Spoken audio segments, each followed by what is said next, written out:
Hey Kentucky, this is Jennifer Palumbo. Tonight, Central Kentucky school districts firm up their plans for a most unusual school year. I'll talk to a Fayette County parent who's also a pediatrician.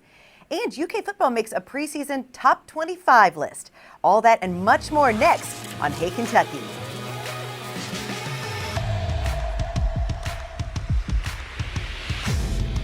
Hi everyone, welcome to Hey Kentucky. I'm Jennifer Palumbo in for Mary Jo Perino, joined again by LEX 18 Sports Director Keith Farmer. How's it going, Keith?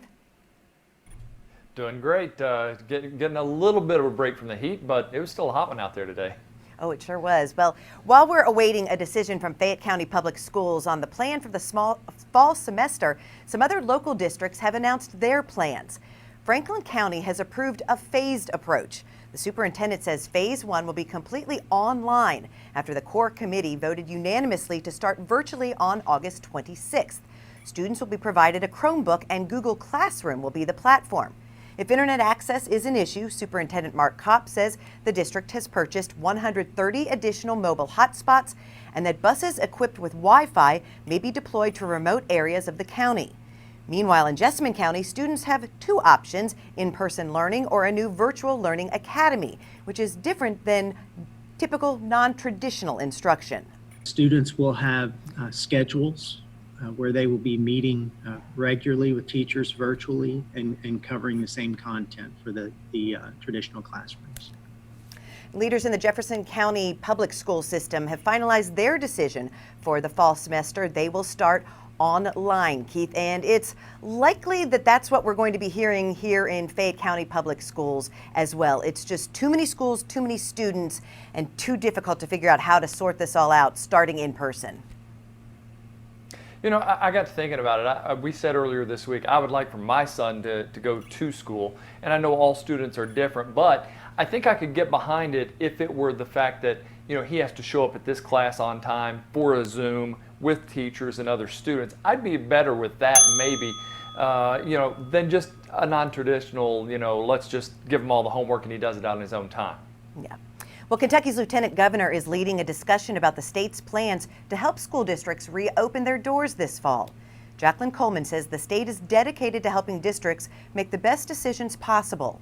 That's why the state will allow unlimited NTI days and remove the daily average attendance requirement for funding. This will allow public school districts the flexibility to go online if needed without the threat of losing funding. There are also unlimited emergency days for faculty and staff who may need to quarantine.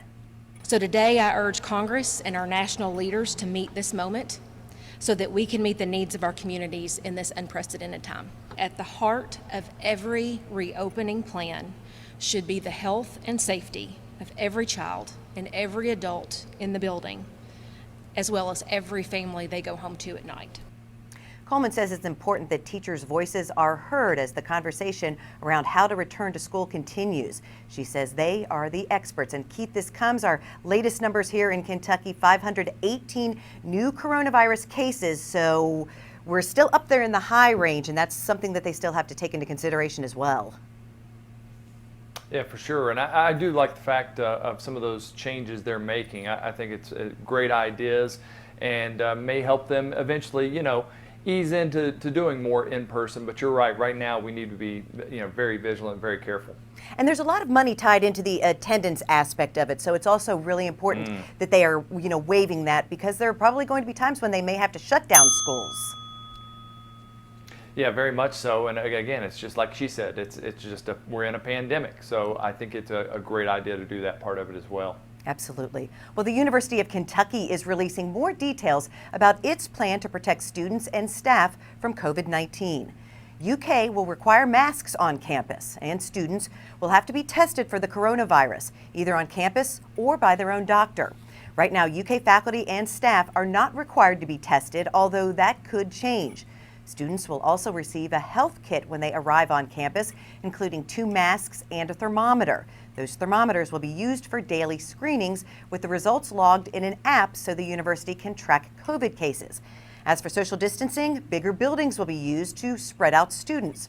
On-campus students who test positive will then be quarantined at the University Inn, and Keith, those students who commute will have to make their own arrangements. But we're learning more about how they plan to do this with the first day of classes set for August 17th.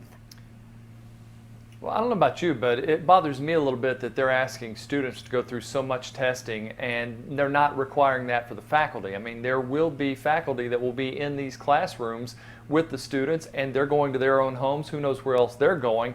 That kind of concerns me a little. And I understand, that it is likely a cost issue, but you're absolutely right. If you're going to do this for students, you have to do it in the staff and faculty, because in some cases they're leaving campus more and it could even be more at risk. Sure. Yep. Well, time is running out for the state to resolve tens of thousands of unemployment claims still left over from March, April, and May. Last month, Governor Beshear said he hoped to get them all taken care of by July 31st with the help of accounting firm Ernst & Young. Now, with less than 2 weeks to meet that goal, the state says that it's processed about 23,000 of the 56,000 claims. Some applicants still have their doubts that Kentucky will meet the deadline. And with those $600 care payments expiring soon, one single mom worries about how she'll support her family.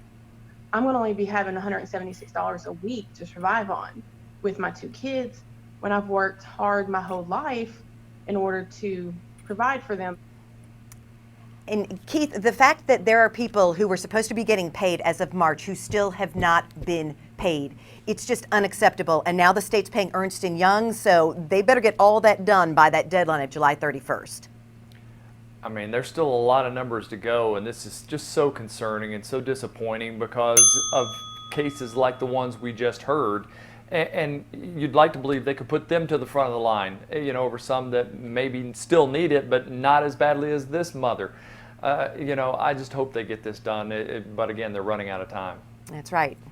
Well, turning to UK football, the Cats are getting some preseason love from one of the biggest names in college football media. Phil Steele's college football preview is considered the sports Bible by diehard fans.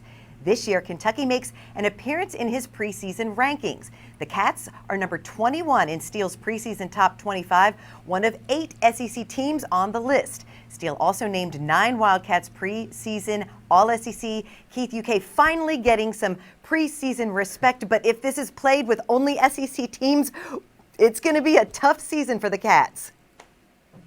Yeah, by how many of those are they going to add? Will they just play the 8 that they're supposed to play, or will they add another couple more, and then all of a sudden you're playing an Alabama or an LSU?